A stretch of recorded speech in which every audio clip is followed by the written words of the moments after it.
Good afternoon. My name is Ryan Bloss. Today we're going to talk about, is mining profitable?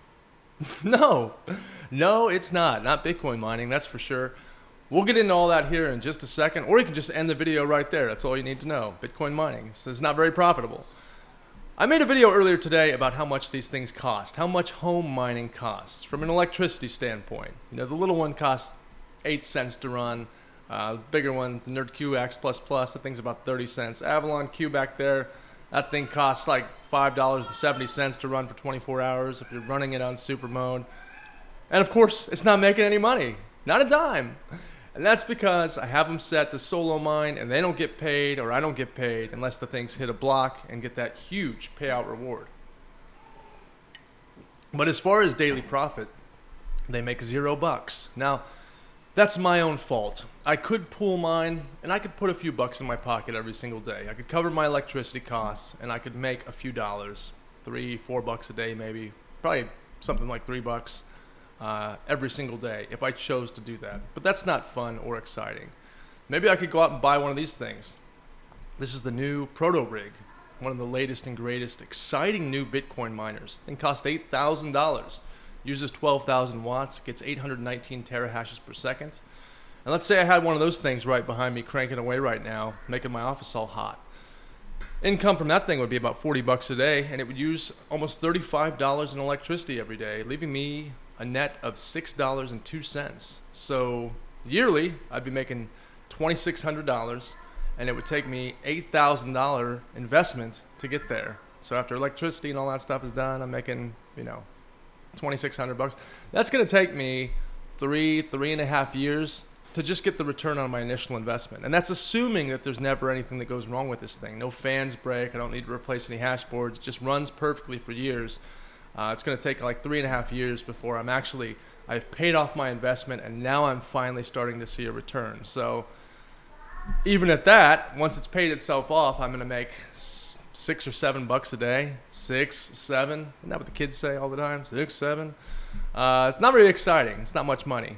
It's making an extra $2,600 a year, $2,800. It's nothing. Buy you some McDonald's for the year, I guess, if you want, but not exciting. Now, it's a different story when you buy yourself a huge facility out in Idaho and you're paying nothing for power, or you build some like crazy solar array and you've got like 100,000 of these things cranking away. At that point, it's profitable, I guess, and you're starting to make a lot more money. Then it starts to be worth its time, I guess, eventually. And so for some people, I guess, it is profitable to mine for Bitcoin, but not really at all. And especially not for a guy like me who has just a few miners running at home. It's not why I bought them. I didn't buy them to be profitable necessarily. Now, I would love it if one of these things hits a block and I wake up in the morning and I see that, let's say the Avalon Q has solved the Bitcoin block, and now I've got 3.125 Bitcoins worth $340,000, $350,000. That would be great, but I'm not counting on it. And so it's not an investment that I made to earn a profit, because it may never solve a block. That's just the way the odds are. Maybe it will, maybe it won't. But the reason I actually got into this, and the reason that I continue to do it, is because I enjoy it. I like to mess with stuff. I like to monitor the stats. I like that little chance that potentially I could wake up and have a few $100,000 for free that I didn't have the night before. That would be great. And I enjoy talking to people about this stuff. There's a lot to it that I really enjoy. I just started making parts and accessories. We made some adapter for the NerdQ X++. I'm working on some power supply covers. We're going to be doing some stands here soon. I'm selling stuff now on the Carpoo's mining website, which is fun. And so there are a lot of things that I really enjoy about this. But again, I didn't do it to be profitable. So when I see comments, which I get quite often, about, you're never going to profit with that thing, it's totally a waste of time and electricity and all that other stuff. People are right to some degree when they say that stuff. The truth of the matter is there is some money to be made in mining, but it's not with Bitcoin. It's with other coins. And it's generally the people who get these miners for these crazy new coins, like for instance, the Gold Shell XT box and mine for Tari. The first few people who got their hands on those, they were going to make like $50 a day mining for that stuff. And for those people, if you ride that initial wave, there is some profit to be made in some of those like weird altcoins. And so I don't want to say that there's no way to make money in mining. There is, Generally, it's, again, that first wave of people, or people who are just mining these weird, obscure coins. I mean, those people generally make money. But when you look at people that you watch here on YouTube, you know, most all of, I'd say, if not all, of the content creators that make stuff about Bitcoin mining, the money that they're making is from sponsorships. The money that they're making is from making YouTube videos. It's not actually from the mining. They're just doing the mining stuff because they love it. You know, they like that camaraderie that's shared, you know, between all the other people who are in this thing together. The conversations, the tinkering, the messing, the data, the testing, all that stuff. That's why they're into this stuff. And a lot of people have been able to make a really good living, you know, talking about their little mining setups or big mining setups in some cases on YouTube. But the vast majority of their money is coming from creating content and sponsorships, and not from the mining aspect itself. We're all very late to the party. If you're watching this video right now and you're considering getting into Bitcoin mining, I'll tell you right now, it's too late. Unless you want to solo mine and play the lottery with the rest of us, because that's essentially what we're all doing here, is we're playing lottery with these little high-tech gizmos and gadgets. That's really what it boils down to. So that's pretty much the nuts and the bolts of it. This takes a lot of explanation, because when I tell anybody that I'm into Bitcoin, the first thought is, well, how in the hell do you think you're going to compete with one of these mining farms that I saw on TV, where it's literally a warehouse just full of miners as far as the eye can see? And the answer is I'm not trying to. I'm just trying to roll the dice, and hopefully one day I've got some luck, and you know, it gives me something to talk about here on YouTube and with my friends on the internet. That's pretty much the deal. Now, all that to say, I don't want to be discouraging here, okay? There are ways to make money in cryptocurrency. There are definitely ways to make money. And you can actually think of yourself in some ways as a Bitcoin miner. So let's say you want to amass a pile of Bitcoin. Do you get one of these things that's going to earn you $6 or $7 a day and earn $6 or $7 a day in Bitcoin? I guess you could, but like I said, it'll take you forever to really amass any substantial amount of money. So here is what I do. Now, again, this is what I do. I'm not lending financial advice here. I'm not saying that you should do this. I'm just talking about what I do. I'm not a financial advisor. I'm not telling you where to invest money that you do or don't have. This is just reporting on something that I do that I've enjoyed for several years. And I'm going to talk about the way that I turn myself into a human miner of sorts to mine for Bitcoin. So the graph that you're looking at right here, this is the Litecoin graph. And you'll notice this big V shape. And that's because there was a big dip that just happened very recently. Now, Litecoin is one that we're going to talk about today, because Litecoin took a little bit more of a dive than some of the other coins, Bitcoin in particular. Now, whenever there's something that happens to Bitcoin, the altcoins, for the most part, all tend to mirror whatever happens. So when Bitcoin goes up, the altcoins go up. When Bitcoin goes down, the altcoins go down. And some of those tokens or coins go down more than others. And those are the ones that I really like to look for. So basically, here's the way it goes. You'll hear the term buy the dip anytime you're in some sort of like community talking about or online forum talking about trading and things like that. Buy the dip, buy the dip, buy the dip. And here's why. Since I've gotten into this, and it's been 10, not quite 15 years, but I don't know, 12 years or something like that, I have seen the price of Bitcoin dip 1,000 times. 1,000 times. And 100% of those times, it has come back up, and not only has it rebounded, but it's eventually gotten to a point which was higher than it was prior to when it dipped. It's happened every single time. Now, that's not to say that one day it comes crashing all the way to zero, because it could. It just hasn't happened yet. In my experience, every single time it comes back up. So the last time it took a dip, I took a look. I was checking out all the coins, and I saw that Litecoin was down a little bit more than others. Now, here is a hypothetical scenario that you could do, or could have done, I guess, in this particular case. So at the bottom of this V here, you'll see on October 17th, the price of Litecoin was $85. Now today, the price is $95. Let's say you bought 100 Litecoins. It cost you $8,500. Now today, you'd have $9,500 in Litecoin. So here's what you do. You buy 100 Litecoins for $8,500. You wait till it goes up 10%, because you don't want to be greedy. Just 10%. Pick a number like that, 10%. And then what you do, what I like to do, I'm not telling you what to do, but what I like to do is Once it hits that 10% threshold, I pull my investment back out. So I take that money that I borrowed from myself and I put it safely back in the bank where it was before I did any of this stuff. And that's clean and clear. Now I still have that $1,000 left that I profited. I convert that to Bitcoin and I throw it over on the Blockstream Jade Plus, and that's that. Now, all of a sudden, I got myself $1,000 worth of free Bitcoin. Just like that. Took a few days, didn't have to do any work for it, and I had $1,000 worth of free Bitcoin. Now, imagine you do that over and over and over and over and over again. Eventually, what you end up with is a pretty big pile of Bitcoin that didn't cost you a dime. It's very easy. Now, there are a couple caveats here because I'm oversimplifying this to a huge extent here. This is a little bit more complicated. But what you want to do, in the simplest terms, is just monitor the price of Bitcoin all the time. There are a million different widgets that you can buy, or not buy, but you can download on your phone. You can buy these little Bluetooth things that sit on your desk or next to your bed or whatever the case is. You can put a widget on your desktop. Any number of things, there are ways that you can monitor the Bitcoin price. And just see what it's doing.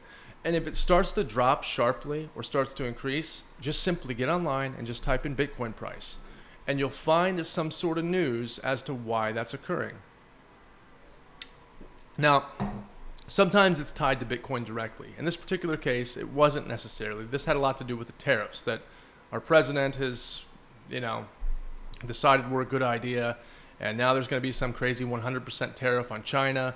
And that got everybody all worked up and the price of Bitcoin dropped. Other times, it's more tied directly to Bitcoin. So you'll have something where like China is going to ban Bitcoin trading. And all of a sudden, again, that's like very Bitcoin specific. And you'll see a dip because of that. But again, every single time this stuff has happened, it has always rebounded. So this little V here, or this big V, you never know how low that's going to go.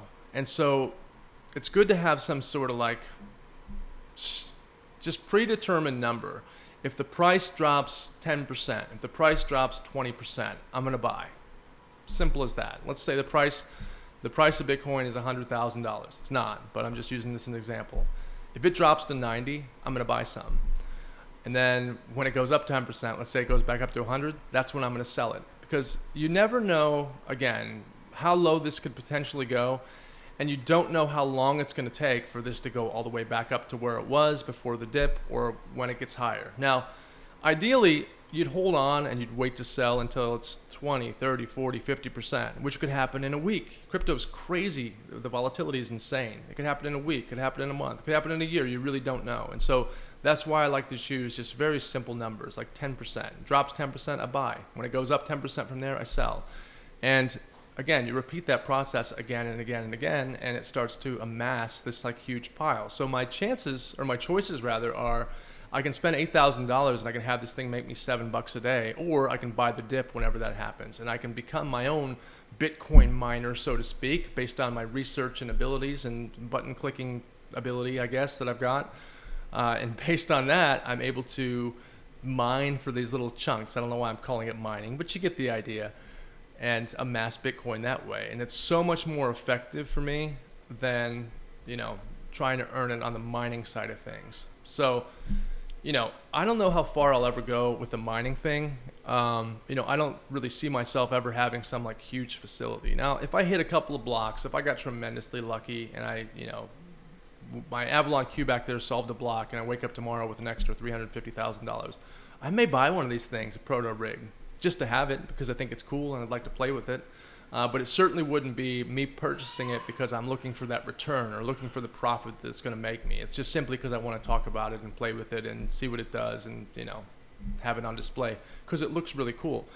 But the money to be made, as far as I'm concerned in cryptocurrency, all comes from trading. Now, you can get really crazy with this. You can do this, I'm talking about these like 10% swings. You can do like 1% swings and you can try to make a few bucks or a few cents. I guess you don't want to do that, but up and down, up and down, and up and down. They call that scalping trades, where you're just trying to scalp a little tiny bit of money off the movements that it makes all the time. And a lot of people do that, and they do it successfully. That takes a lot of time, and it takes a lot of knowledge, and it takes a lot more really just time than I have to invest. And I can't sit here and watch it all day and click, click, click, click, buy, sell, buy, sell, buy, sell. That's not my mode of operation. But what I can do is when I notice that the price starts to dive and it hits that predetermined number, be it 10 or 15 or 20%, I know that that's my signal to buy and go ahead and buy. And then I just simply hold it until it reaches my predetermined number. So it hits that 10%, boom, I sell. And again, I pull my money that I invested right back out, put it safely away. It's in the bank. It's good. It's like nobody ever touched it in the first place. And now I just have this free profit that I can take and throw onto my Blockstream Jade Plus and save away. And hopefully as the Bitcoin price continues to go, once it hits $1 million or something, I'll sell my giant pile and I'll retire, and that'll be that. So that is pretty much the idea. I'm oversimplifying this majorly. There's a lot more to it, but for the most part, it is kind of simple. It's not rocket science. We can get into like the nitty gritty of like really day trading crypto, because it's something I used to do a while back, and I really like it, and it can be very fun and exciting. I made a bunch of money, and I've also lost a bunch of money both ways there. And so, I definitely think that this channel, I'll start to talk more about trading as things go along. Now, I've been spending a ton of time working on this crypto trading bot. It's actually why I started my channel in the first place. I was spending so much time in front of the computer just working on this crypto trading bot. And I thought, since I'm spending so much time here, I might as well just get like a webcam and a microphone and kind of talk about what I'm doing from time to time. And maybe if somebody somewhere wants to watch it, it's there and it's available. But if they don't, that's okay too. And this ended up sort of evolving to me talking about my home mining activities, and that seems to have a lot more interest than the trading stuff, because the trading stuff is boring. And so we're talking a lot about the mining side of things now. But we will talk a lot more about the trading as things go on. So right now, with the crypto trading bot, I'm doing a ton of simulations. So I'm doing a bunch of mock trades and just testing. I'll do a little tweak. I'll run another simulation, do some more tweaks, run another sim. And it's just that over and over and over again. So it's not super exciting. I guess I could do a live stream where I kind of talk about what I'm doing and like tell some funny jokes or something throughout the process. And maybe that would be cool. But what I'll probably do is wait until I'm actually in the live testing phase. And that way I'm able to kind of show you, hey, look, it just did this type of trade and here's how much it made. And there's more like action going on that I can, make content with, make something that you'd actually want to watch. So we'll have more of that once we get to the live testing phase. But right now in the sim phase, it's boring. So, we will, we'll hold off until we get to live testing. But that's pretty much the deal. That's how you make money in this stuff. Again, this is not something you get into, the home mining stuff, to make profit. People get into it for fun. It is the high-tech lottery, more or less. I mean, in a nutshell, that is what it is. It's a blast. I have a lot of fun with it. But I think there's a lot of confusion as to why you would go buy a NerdQX++. And a lot of people think it's because of return on investment. Truth be told, you may never see a return on that investment. So if you're not getting any joy out of it, or if you don't like weird kind of techie stuff like this, if you're not into like data, or you're not into like the excitement of waking up in the morning and seeing if you won, it's probably not for you. It's just not. But if you are into that stuff and you like this kind of thing and you like weird little gadgets, then yeah, it's great. Go for it. And so that is what it's all about. So I constantly have to clear that up for people. People are often trying to school me and let me know that, hey, Ryan, this is not a good profitable decision. And it's like, you know what? That's not why I got into it. I got into it because it's fun. And if these things ever happen to make money, so be it.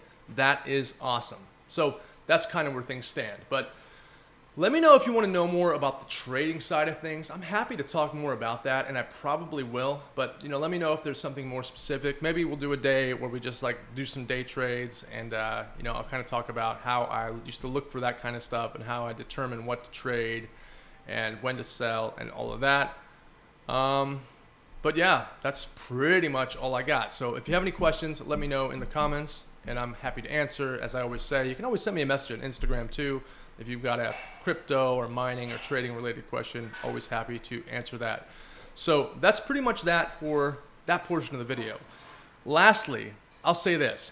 To everyone who has watched these videos and left me like really nice comments and, you know, chats with me on the comment section and all that after a few of these videos, thank you so much. I really appreciate it. There have been some really cool people from around the world that I have been able to connect with. When I started this, I had no intent of like becoming some sort of content creator. It was just a matter of like, you know, I'm doing this anyway, and if it helps somebody out, great. I had zero expectations for people actually watching this stuff. And now that I have like a few hundred people, which again, I'm a very small fish in a big pond, but a few hundred people that are watching these on a regular basis, it's kind of cool. And it's become this like very small little community of some very cool people. And of course, always some like random comments about like, Bitcoin sucks and you're a moron. And that's always to be expected on the internet.